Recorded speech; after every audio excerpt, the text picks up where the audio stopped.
Mark Carney's at the G7 today. What did we learn? Hundreds of thousands of dollars on private jet catering is nearly guaranteed. Free trade deals with the rest of the world? Zero accomplished. We did get a hot mic moment between Mark Carney and Donald Trump. How did that go? The biggest news right now is not this G7 or the United States. It's actually China. Canada is willing to risk destroying our relationship with the United States for 5% of our global trade. Let's get into this report.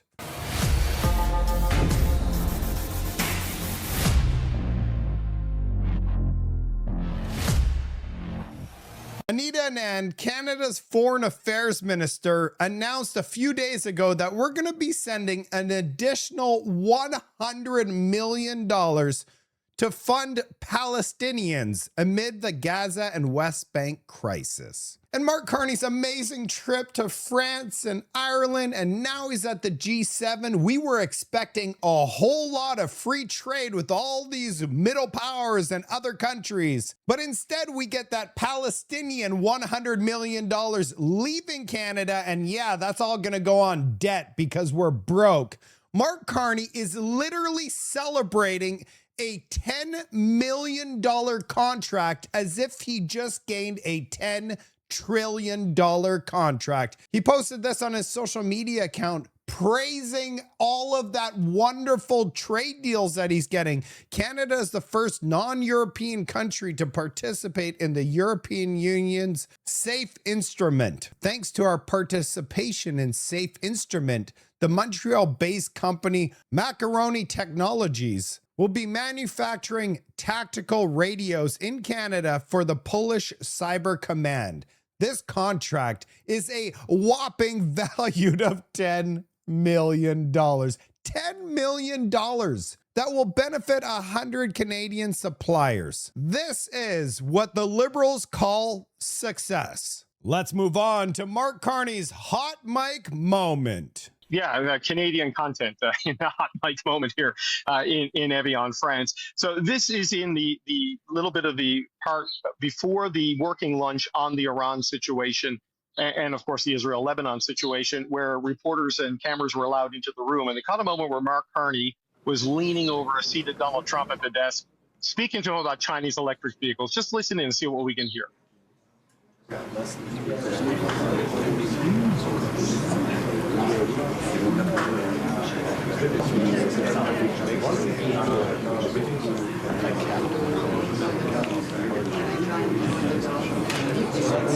thought you'd actually like it. Okay, so the information there, the Prime Minister's office has confirmed they were talking about Chinese electric vehicles. These are things that we have heard the Prime Minister say many times publicly, but reassuring Donald Trump, because the Americans do not like this agreement to let Chinese-made electric vehicles into the Canadian market. But Mark Carney saying it's just 3% of our car market at 49,000 cars. So that will rise to about 70,000, they think, over the next 5 years. We put a cap on it, our hard cap. I thought you'd like that. And the president say, that's good. I like that. For the people that were unable to hear that, I got a better video clip for you. I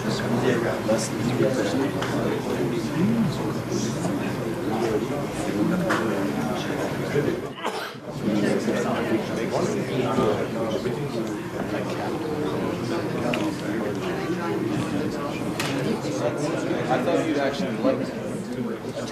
I thought you'd actually like that. A hard cap, just 49,000 spy vehicles. It will do nothing. Please let these vehicles cross the border into the United States so they can spy on you. I don't know about you, but Donald Trump didn't seem that impressed. Oh yeah, thanks, Mark. Yeah, that's great. Okay, yeah, thanks. Kate Harrison is always so bang on with her analysis. She is a conservative political commentator on CBC.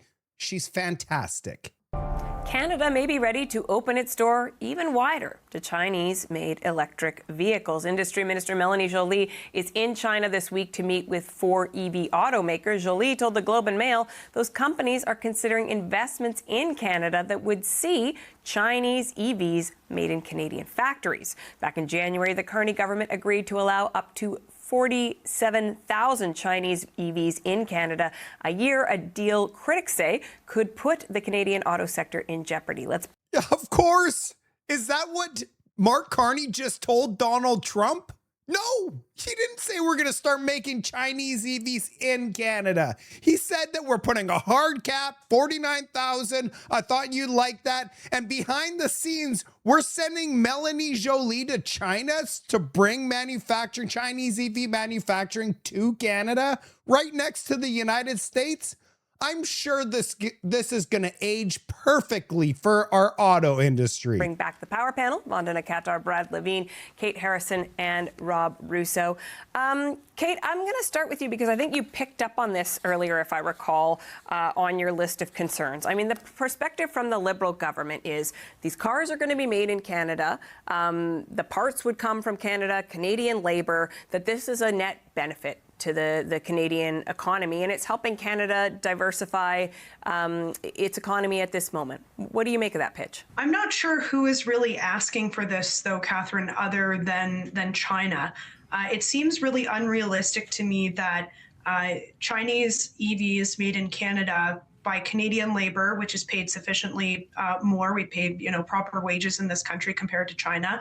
The parts are more expensive here, and the manufacturing is more expensive here. So if the whole process or thinking is to get cheap electric vehicles into the Canadian market, by putting the demand on the Chinese manufacturer to do all of that work in Canada, I don't know they're going to end up with a cheaper product. We know that Canadian vehicle manufacturers and North American vehicle manufacturers don't want this. They've said as much openly. Neither has the Premier of Ontario has taken a similar approach. And we know that Canadians are skeptical about EVs generally. They have range anxiety. It's a big part of the reason why the mandate was scaled back. So I'm struggling with this trip and Minister Joly's participation. Who is actually asking for this to be done? Where's the demand signal coming from Canada, including our own labor force, that this is something that we want to see happen? It seems like China is the one advocating, and the minister is doing her best to support that. But there's really not a lot of domestic market support for this. It gets far worse, Canada. I got more information for you. Brian Kinston, the president of the Canadian Vehicle Manufacturers Association, provides this commentary. Automotive trade surplus with Canada, the only country in the world that the Americans are running an auto trade surplus with. So we're actually part of the solutions that the Americans are trying to solve, which is attacking their auto deficit. We're not part of the problem. Why would we now, at this time, where we're getting close to a potential agreement, potential relief on 232s, why go and open this up with China? It's completely unnecessary. Well, and yet the U.S. president has just said, again, we don't need Canada. I mean, we don't need Canadian cars. Do you really believe? I mean, even Ambassador Wiseman was saying today, this is the touchy one. You believe that we're getting closer to a solution on autos? I absolutely do. I believe there is a deal to be had.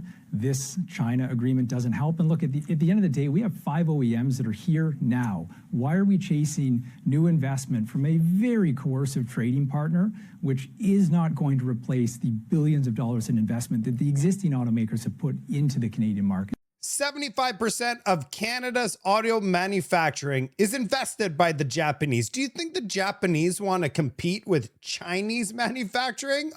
They're going to pull out so fast. Plus, this is a massive risk with Canada-US relations. Check out what China is doing in the United States right now. Do you actually believe they're not going to try to do this in Canada? I reached out to SemCorp regarding the jobs they've actually created, and well, they didn't seem to get back to me. Why is our government allowing Chinese-owned companies to come here to Ohio, bring in foreign workers, and then take their profits back to China? It doesn't seem to make any sense, especially when you think about the fact that they're just creating competition for American-owned businesses who are hiring American-only workers. This needs to end. What China does is they invest in manufacturing, then they bring their own employees to service this thing, and I'm sure it's probably slave labor that they bring into these manufacturing, and they take all the profit back to China. Otherwise, they're not going to do it. So whatever the liberals say, that it's only going to be Canadian workers, this is going to be such an amazing thing. China doesn't play this way. We're seeing it play out around the world. And in the United States, this was proof. Let's not forget, Mark Carney went to China and said this. I believe the progress that we have made in the partnership sets us up well for the new world order.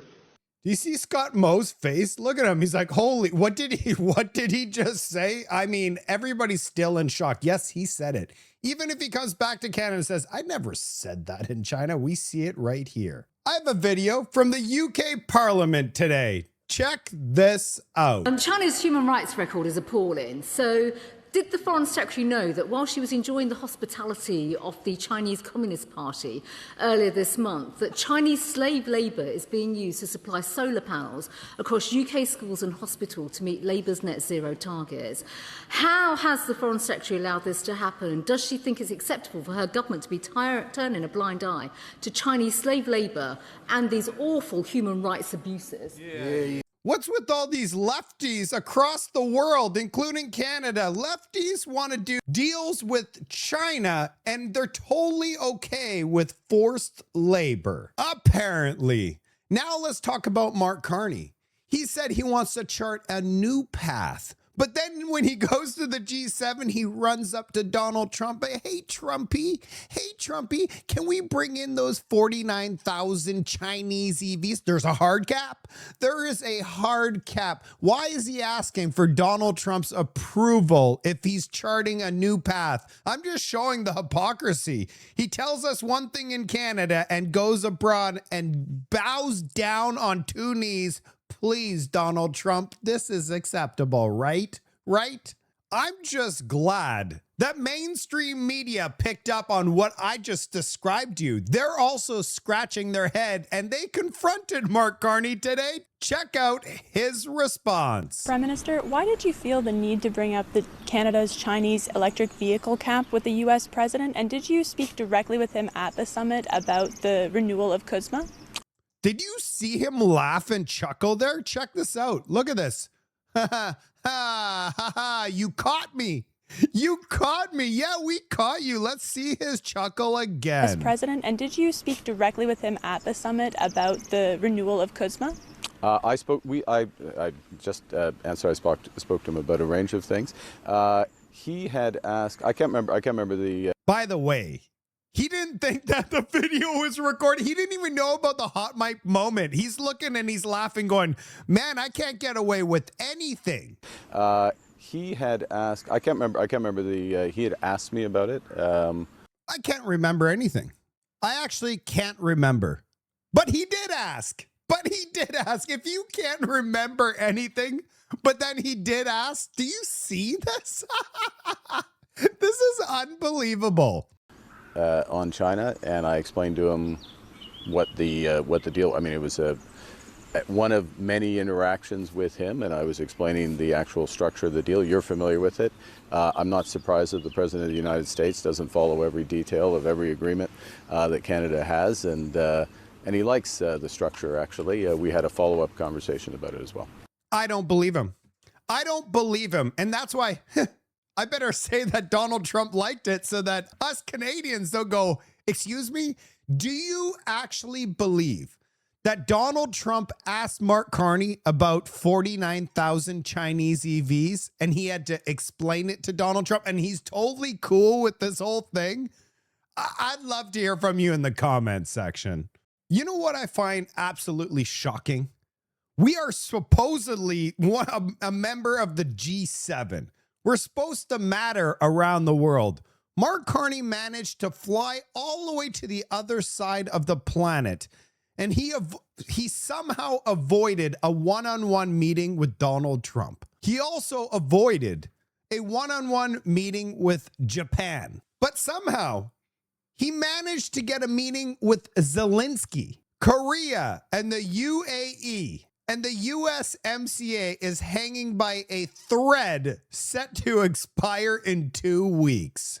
I thought you'd find this interesting. As the G7 is concluding, President Trump at the top, 78 minutes long press conference with a filled boardroom. Look at all the people. Then we get Mark Carney, 19 minutes standing in front of greenery and grass. It kind of makes sense. Mr. Net Zero right here with his green net zero economy, net zero negotiations, net zero success at the G7. Man, this guy is a houseplant. It only makes sense that he would just blend in with all that green. I'm just wondering, are they doing this on purpose? Trying to make us weak and very, very small? But I don't blame the world. Why would you sit for an hour and 30 minutes and listen to him? Now, here we have Mark Carney justify allowing China to take over Canada's auto manufacturing industry. I wanted to ask more on Chinese cars. The deal that you announced in January expected Chinese investment in Canada's auto sector. Minister Joly is in China for most of this week. Do you have a clearer idea yet of how this might happen? In Europe, Stellantis is actually starting to build Chinese EVs in its factories here. Do you expect that that's how this may play out in Canada? I would say the following.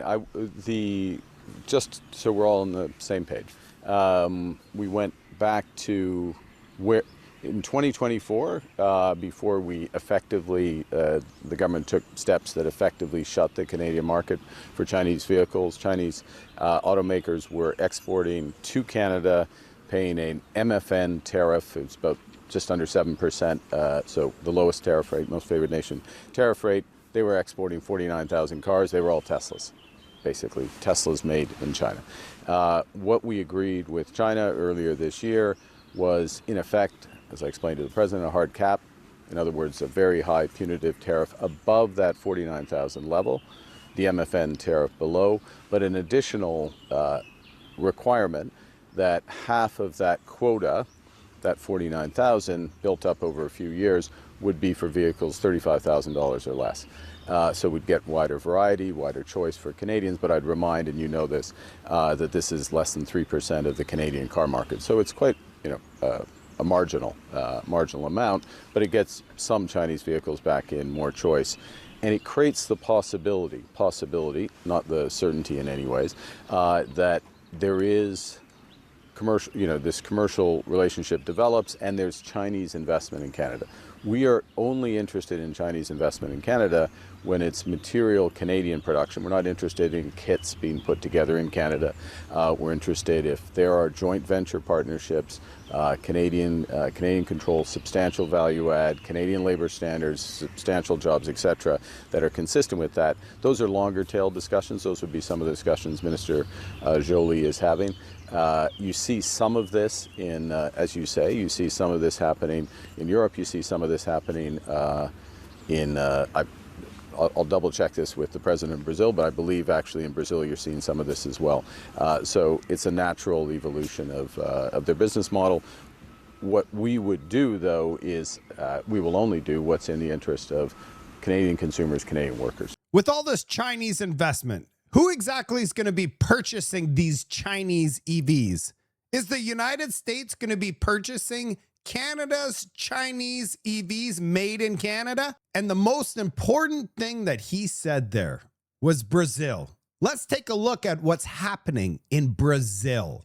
CBC Watchers on X did a great job putting this together. Warning to Canadians. Mark Carney just referenced Brazil as a model for Chinese car manufacturing. We're only interested in Chinese investment in Canada.